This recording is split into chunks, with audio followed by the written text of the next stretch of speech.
mahasiswa Sekolah Tinggi Teologi Kanaan Nusantara Ungaran. Di episode kali ini kita akan membahas mengenai perjalanan panjang PAK di Indonesia, dari zaman kolonial yang penuh dengan keterbatasan, masa kemerdekaan yang membuka babak baru, hingga era digital yang penuh dengan peluang sekaligus juga penuh dengan tantangan. Perjalanan ini menunjukkan bagaimana PAK tidak hanya soal mengajar agama, tapi juga membentuk hati, karakter, dan kehidupan rohani bagi generasi bangsa. Mari kita mulai dari masa kolonial. Pada waktu itu, sekolah-sekolah misi didirikan oleh para misionaris. Mereka datang dengan tujuan bukan hanya mengajarkan baca tulis, tetapi juga mengenalkan atau memberitakan Injil kepada masyarakat lokal. Bagi orang pribumi, inilah yang pertama kalinya mereka bisa membaca Alkitab, mengenal lagu-lagu rohani, dan belajar disiplin melalui pendidikan formal. Pendidikan misi menjadi pintu awal lahirnya generasi Kristen terdidik di Indonesia. Namun, ada keterbatasan besar. Sekolah-sekolah misi ini biasanya hanya ada di daerah-daerah tertentu, seperti di pedalaman atau pusat misi, sehingga tidak semua orang bisa menikmatinya. Selain itu, ada kesan bahwa sekolah misi lebih banyak ditujukan untuk kepentingan kolonial, sehingga sifatnya itu eksklusif. Jika kita melihat dari sisi positifnya, sekolah misi menunjukkan kesungguhan dalam menanamkan iman. Tetapi di sisi negatif, PAK pada masa itu belum mampu menjangkau semua kalangan. Seperti benih yang ditaburkan, ia masih tumbuh di lahan-lahan kecil, belum bisa meluas ke seluruh Nusantara.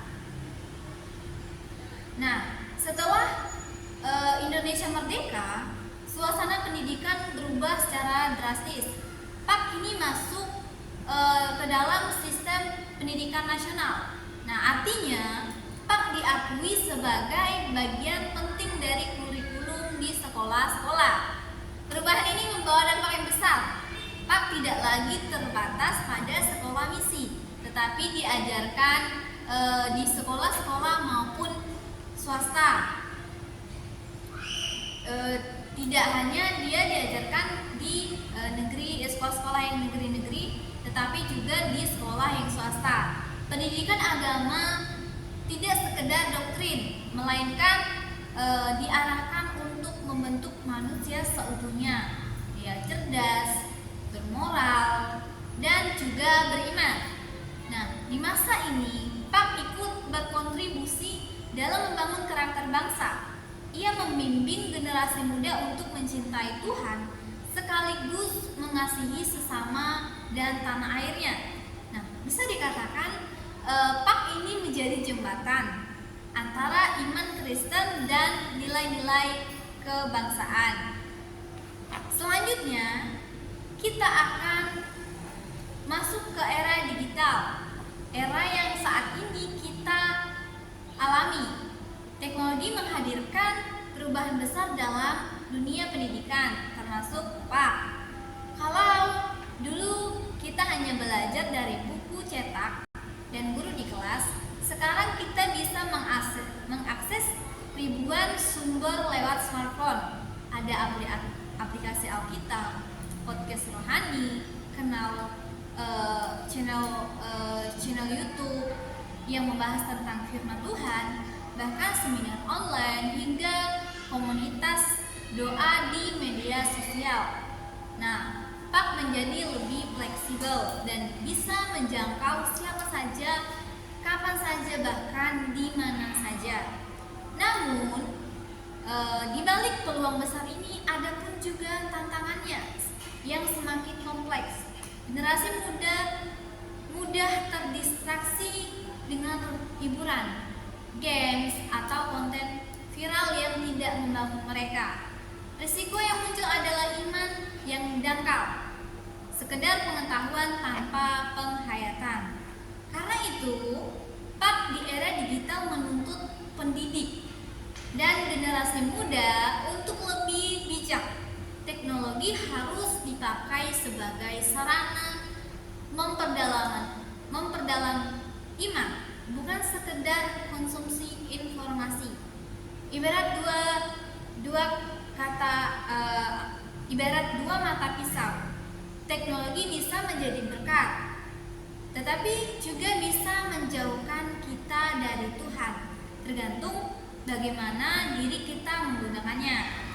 Nah, kalau kita melihat perjalanan ini, Pak seperti pohon yang terus bertumbuh dari benih kecil di masa kolonial, berkembang di masa kemerdekaan, hingga kini berbuah dalam berbagai bentuk di era digital.